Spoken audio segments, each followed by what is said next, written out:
Believe me, they are doing us in. The third book for this season is much more extended and ambitious than the previous ones. So why did you decide to tell it also in only one season of 8 chapters? And what has been the process to, synthesize it all, but at the same time represent all the scope of the history? I think we did it in 8 episodes because that was the rhythm that we got into with the other seasons. And whilst it is bigger, in that there's some things that we didn't have time to really go into in the kind of detail that we might have liked if we'd had another episode or two. So, for example, follow Mary Malone more closely as she went through her worlds. Maybe follow some of the witches' stories more closely if we'd had more time. Really, our sort of governing principle always when we were adapting this would be, what about Lyra? How does it affect Lyra? Lyra is the first word of the books and the last word of the books, and same for us. And so, what is she doing? Where is she going? How are these people moving her destiny forward or not? And we in the end thought that we had the balance right to make this work for 8 episodes. I would have loved 10, although 10 hours is a really painful amount to produce of drama on this level for television. And I don't know, I think it felt right in the end, what we did. Felt like the right shape. So is there any plan or hope for telling all these stories or another in more seasons or a spin-off? Would you see it possible? So this is the last of the His Dark Materials trilogy, but Philip Pullman has written many other books. Jack Thorne's made no secret of the fact he'd be really interested in adapting Once Upon a Time in the North, which is the origin story of Lee Scoresby and Yorick Bernson. And I've made no secret of the fact I would really, really love to do the Book of Dust trilogy, but Philip is still writing that, so we have to kind of wait. But who knows? Certainly we would love to continue this journey in some way if we could.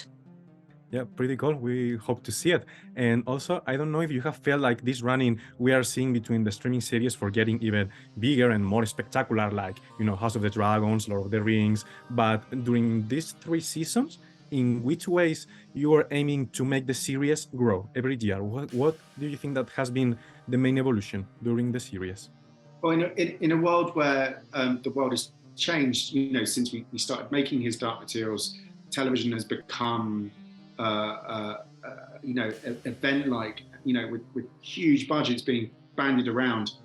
Whereas we set the pace for this show about 4 years ago in our initial discussions with BBC and HBO, and we stuck to that pace. We stuck to a budget that doesn't compete at the level of some of the more recent in the last year, some of the more recent shows that have come out. We're much smaller in comparison. But what that gave us was a much stricter definition of what our means were, which focused our goals more.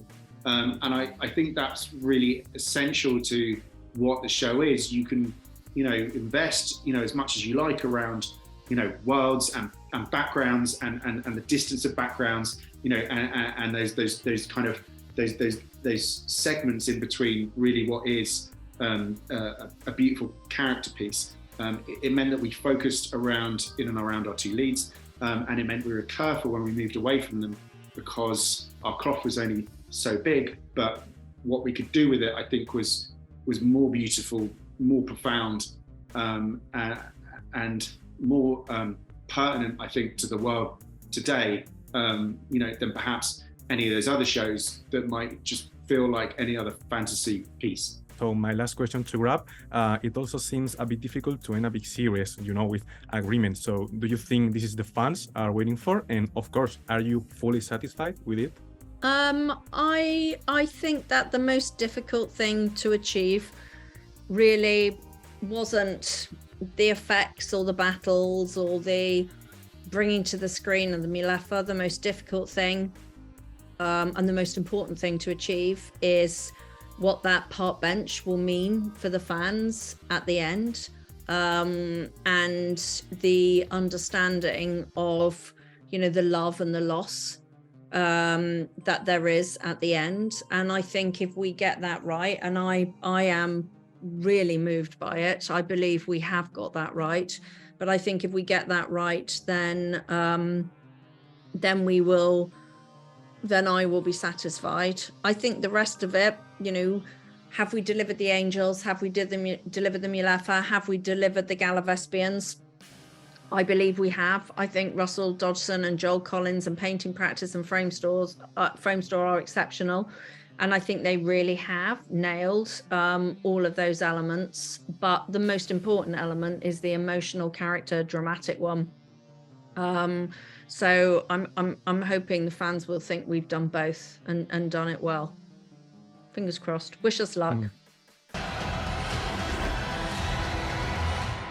This is a final rebellion.